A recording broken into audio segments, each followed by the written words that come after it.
Hey everyone, and welcome back to Financial Books to Read. We're diving into the Total Money Makeover today by Dave Ramsey. And I am so pumped for this one Mm. because it's not like your typical finance book. Yeah. It's more like a total money mindset boot camp with Ramsey as our drill sergeant. He does have that no-nonsense style, doesn't he? Well, yeah. Straight talking. Yeah. What I find so interesting is how his personal story really shapes his whole philosophy. Going from millionaire to bankruptcy and then bouncing back. Yeah. It's like he went through the fire Yeah. and came out wanting to help everyone else avoid those burns. Exactly, and that's what makes it so powerful. He's Mhm. not just some talking head. He's been in the trenches, and he knows how easy it is to fall into those money traps. One thing that really hit me when I first read A Total Money Makeover was how much he emphasizes the emotions around money. Oh, absolutely. It's like before you even look at the numbers, Mm. you have to deal with the fear, the denial, Mm. the shame that so often comes with money stuff. Absolutely. He tackles that right away in the first chapter, challenging us to own our situation and really commit to making a change. It's not about just being okay with money. It's about winning with it. Yeah. And that all starts by facing reality, which he dives into in chapter 2, denial. He compares financial denial to being financially flabby, comfortable in the moment, but bad for us in the long run. And he uses these relatable stories like Sarah's, who lost her job and went into debt, to show how we can easily slip into denial and how bad the consequences can get. It's like he's shining a light on those blind spots we have, those cultural norms that keep us from admitting our money problems. We're told it's okay to live beyond our means, to finance everything, Yeah. to care more about appearances than financial stability. But Ramsey's like, wake up, people. Exactly. Break free from that. And that leads perfectly into chapter 3, where Yeah. he dismantles those common debt myths, like the idea of good debt. I remember being surprised by how much he pushes for being totally debt-free, even arguing against mortgages, which people usually see as good debt. It's interesting how he debunks that debt as a tool myth. He talks about his own experience using debt for real estate and how it led to bankruptcy. He realized that even if you're strategic, there's always a risk with debt. And for him, that risk just isn't worth it. Yeah, he also talks about the dangers of co-signing loans for family and friends, how good intentions can lead to financial nightmares and relationship problems. I've seen that happen. It's a real cautionary tale. Oh, for sure. And then there's the myth of leasing a car being smart. He brings in data from Consumer Reports, showing that leasing is actually the priciest way to have a car. It seems nice up front, but you end up paying more in the long run. You get hit with those hidden costs and restrictions that end up costing you more. Exactly. In chapter 4, he keeps busting myths, this time about retirement gambling and mobile homes. He challenges that idea of automatic retirement bliss, pointing out that lots of people end up struggling financially in their golden years. He's all about taking control of your future and not relying on outdated assumptions. He calls the lottery a tax on the poor and those who can't do math. It's statistically so unlikely to win, and it really preys on people's desperation for a quick fix. It's a good reminder to build wealth steadily, through consistent effort and good decisions, not chasing unrealistic dreams. So true. He also debunks the myth of mobile homes being good investments. He says they lose value quickly, like cars, and don't give you the same chance to build equity as regular homes. In chapter 5, he introduces 2 big roadblocks to financial success: ignorance and keeping up with the Joneses. He points out that many people just don't have basic financial knowledge, which makes them vulnerable to bad decisions and financial manipulation. And then there's that pressure to keep up with the Joneses, spending money we don't have to impress people we may not even like. Right. It's this vicious cycle that keeps us stuck in a consumerist mindset, always wanting more, never feeling truly satisfied. He uses the analogy of a frog in boiling water to show how gradual decline can be just as dangerous as sudden financial disaster. It's about waking up and realizing we're in hot water before it's too late. Exactly. It's about recognizing those influences that shape our spending habits and developing the critical thinking to resist overspending and debt. Okay, now in chapter 6, we get to the heart of Ramsey's system, the baby steps. He's laid out the challenges, and now he's giving us the tools to overcome them. The baby steps break down big goals into manageable chunks, starting with a $1,000 starter emergency fund. That might seem counterintuitive, especially if you're deep in debt. But he really stresses having a small cushion to handle surprise expenses without getting off track. Oh. It's like having a financial umbrella for those unexpected storms, right? Yeah. Why start with such a small emergency fund? instead of tackling debt right away. Well, he found people get discouraged and give up when they hit an emergency with no safety net. Building that small fund first creates momentum and a sense of control, making it easier to stick with the plan in the long run. That makes sense. So once you have that starter emergency fund, we get to the famous debt snowball in Chapter 7. This is where his approach really differs from typical advice. Instead of hitting high-interest debt first, he says list all debts from smallest to largest, regardless of interest, and attack them in that order.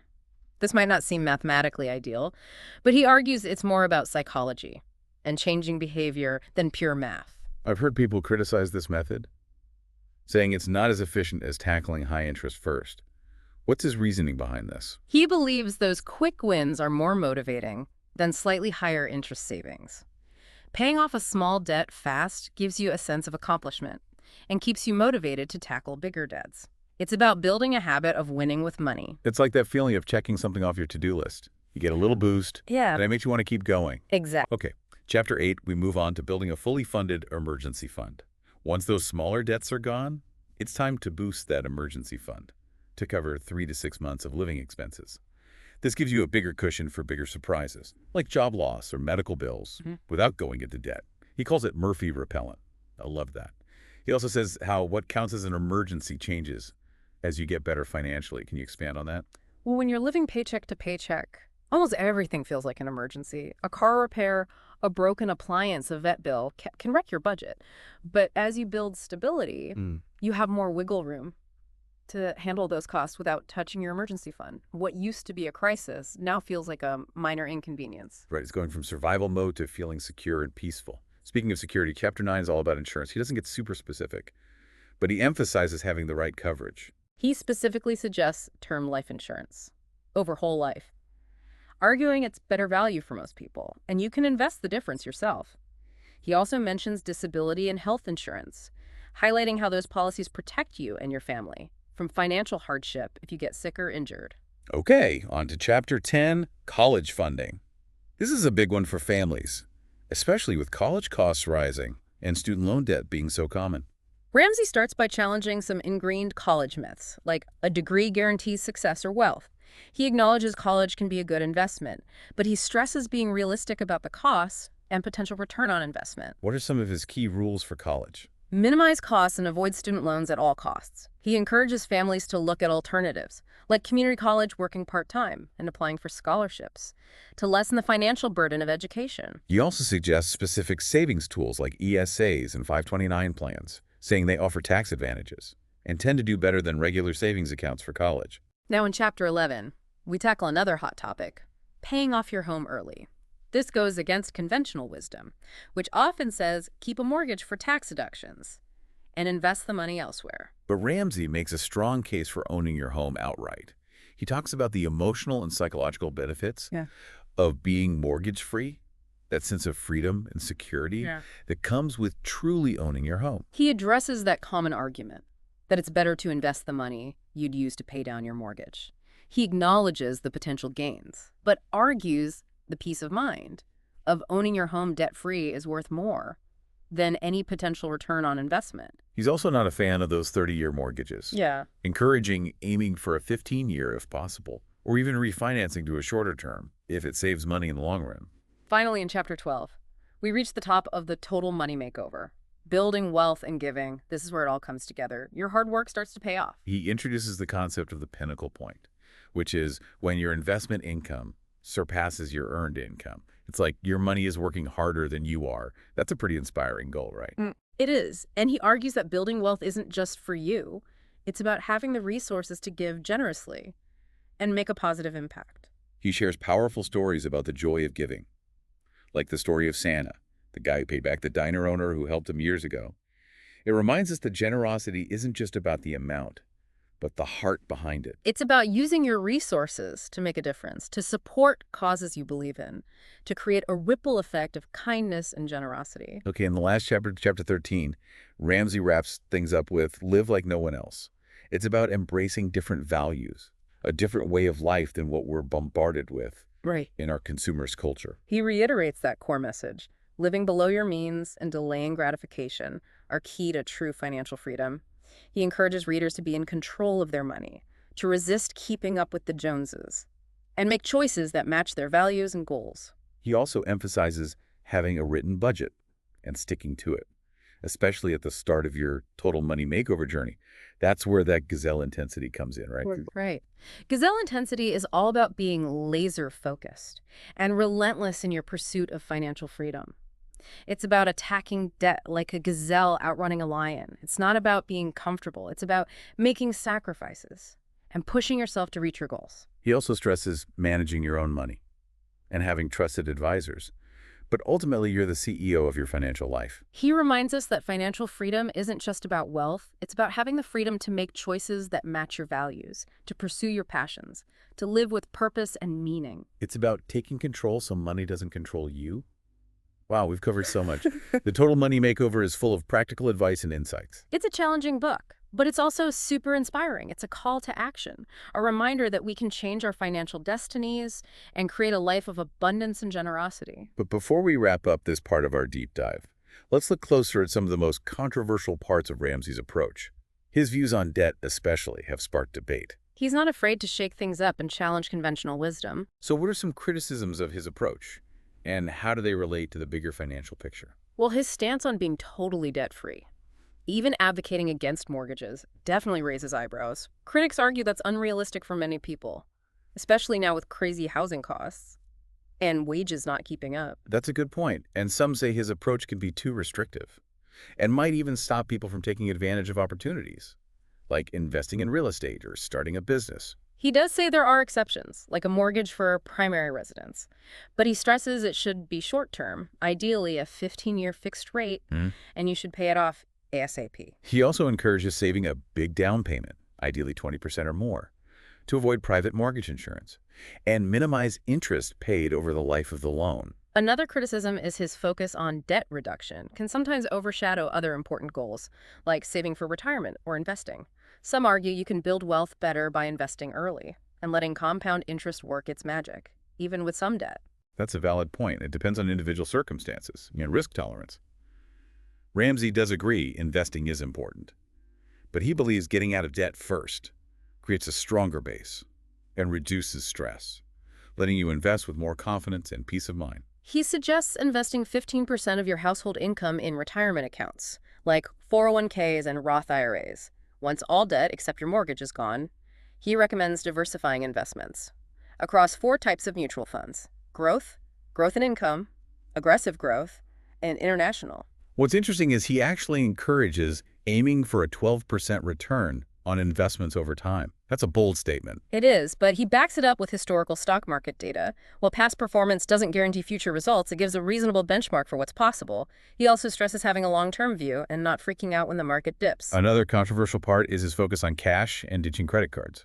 He believes credit cards are designed to trap you in debt, and that using cash helps you spend less and be more aware of your finances. It definitely makes you more mindful, forcing you to think about each purchase instead of just swiping without thinking. But as you mentioned earlier, it's not always practical, especially in our digital world, where many places need a credit card. And some say using credit cards responsibly can be good for building credit, earning rewards, and getting consumer protections. Ramsey admits there are legitimate uses for credit cards, but they should be used carefully and paid in full every month to avoid interest charges. He suggests having one for emergencies and convenience, but keeping it tucked away, only for when absolutely needed. You know, one thing I found insightful is how much he stresses the psychology of money. He has a whole chapter on the emotional baggage that comes with finances. Right. He talks about how money can cause stress, anxiety, and even relationship problems. He encourages readers to be honest about their money habits, to know their financial triggers, and have strategies to manage those money emotions. He emphasizes communication and teamwork for couples, encouraging spouses to create a shared financial vision and support each other through the ups and downs. He also talks about the joy and peace of mind that come with financial freedom. It's not just about more money. It's about less stress, more choices, and the ability to follow your passions without financial worries. He stresses generosity and giving back, arguing it's not just a moral thing, but a key part of a fulfilling life. He even says giving is the most fun you can have with money. He encourages readers to find causes they care about and include giving in their budgets. even if it's a small amount. No. He believes generosity has a ripple effect, not just helping those who receive, but also those who give. One of my favorite quotes from the book is, "If you will live like no one else, later you can live like no one else." It's a powerful message about delayed gratification, about making sacrifices now to enjoy rewards later. It's about resisting keeping up with the Joneses and building a life of security, freedom, and generosity. And that brings us to the heart of Ramsey's message. Financial freedom isn't just about piling up wealth. It's about aligning your money choices with your values and living a life of purpose. It's about having the freedom to follow your passions, to spend time with loved ones, to make a difference without being limited by money. It's about taking control, Yeah. so money doesn't control you. Now, while Ramsey's approach has its critics, there's no denying his impact on millions. He's helped tons of people and families get out of debt, buy homes, and find financial security. His message of hope and empowerment resonates with so many. And his practical step-by-step approach makes financial freedom seem achievable, even for those who feel overwhelmed and lost. He's also built a strong community around his teachings, offering support groups, online resources, and even financial coaching to help people use his principles and stay motivated. So even if you don't agree with everything, he's a force to be reckoned with in personal finance. What's fascinating is how he mixes his faith into his financial advice. He's open about being a Christian and believes spiritual principles should guide our money decisions. He often quotes scripture and uses biblical analogies. But he doesn't sound preachy or judgmental. He just presents his beliefs as part of his philosophy and encourages readers to apply them if they connect with them. And I think that's why he's relatable to so many. He's authentic, he's passionate, and he truly wants to help, regardless of your beliefs or background. He's also not afraid to challenge cultural norms and expectations, encouraging people to think about their choices and resist the pressure to conform to consumerism. He's a disruptor in the best way, shaking things up and empowering people to take charge of their money. This brings up an important question. Is Ramsey's approach sustainable long-term, or just a temporary fix that doesn't address the bigger issues that cause financial instability? That's a great question. And it's one we'll explore in the next part of our deep dive. We'll dig into the limitations of Ramsey's approach, examine its potential long-term impact, and consider other views on achieving financial well-being in our ever-changing world. We were talking about how some argue that his focus on individual responsibility maybe kind of overshadows the need for bigger changes, like on a societal level. Right, because it's one thing to teach someone to budget, but if the whole system is stacked against them, it's tough to really get ahead. It's like teaching someone to swim, but in a pool that's got a leak. Exactly. Things like wages not keeping up with rising costs, housing, healthcare, those put so much pressure on people. It makes it hard to get ahead, even with a solid financial plan. And some critics say that by focusing so much on individual choices, Ramsey kind of misses the need to address things like predatory lending, income inequality, lack of affordable housing, and healthcare. It's like he's giving you a life raft, which is great. But maybe we also need to fix the whole boat, Yeah, it's not one or the other. It's both. We need individual action and system change for real lasting financial well-being. Ramsey does talk about advocating for fairer policies, but his main thing is empowering individuals to take control. He believes change starts with us, and by making smart choices, we can create a ripple effect. That leads to bigger change. It makes you think about how his approach fits with financial literacy and education. Some say just focusing on behavior change isn't enough. We need to give people a deeper understanding of the financial system, how it works, who benefits, and how we can make it fairer and more sustainable. That's where a more well-rounded financial education comes in. It's not just about budgeting and debt. It's about understanding economic ideas, analyzing financial data, and having critical thinking skills to navigate this increasingly complex money world. It's about empowering people to be informed consumers, responsible investors, and engaged citizens who can push for policies that benefit everyone. So while Ramsey's approach is a good start, it's important to see its limits and add to it with a broader understanding of the economic forces at play. Ultimately, it's about finding that balance between personal responsibility and changing the system, between empowering ourselves and working together. It's about realizing we're all in this together. And by collaborating, we can create a better future for everyone. Well said. And I think that wraps up our deep dive into the Total Money Makeover. It's a book that gets people talking, and it's definitely made us think critically about our own financial choices and the bigger economic picture. Absolutely.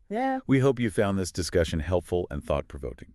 Whether you're a seasoned investor or just starting out, keep exploring these ideas and find what works best for you. And if you liked this episode, please subscribe, share it, And leave a comment. We love hearing from you. Until next time, keep learning, keep growing, and keep those finances flowing in the right direction. So we've talked about what's great about Dave Ramsey's approach and what people criticize. But what about the even bigger picture? Can his plan really work long term? Yeah, in a world with so many economic problems, can focusing on the individual really make a difference? Because it's one thing to teach someone to budget. Right. But if the system's working against them, it's a constant struggle. It's like you said before, giving someone a life raft, Mm. which is crucial. Yeah, But the boat itself might need fixing too. exactly. Yeah. We need to look at those systemic issues.